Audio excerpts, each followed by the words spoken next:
Let's look at how we can merge cells together. So we see these shaded cells with name, state, and we've got some months. But what I want to do is I want to categorize these months as the word months right above it. So if I type in months, for instance, then we can see that it's going to be months, but it's not going to be over all the different cells that we want.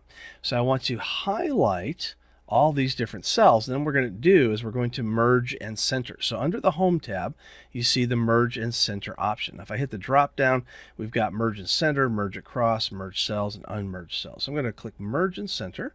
There it is.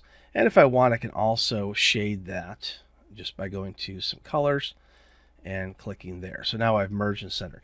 Now, one of the problems with merge and center is that some readers that work with people with accessibility or disability issues may not work properly. So you may end up getting an ADA issue when you go to merge and center. So keep that in mind if you're creating a document where someone with accessibility issues may not be able to read that properly. So that's how we merge cells in Microsoft Excel.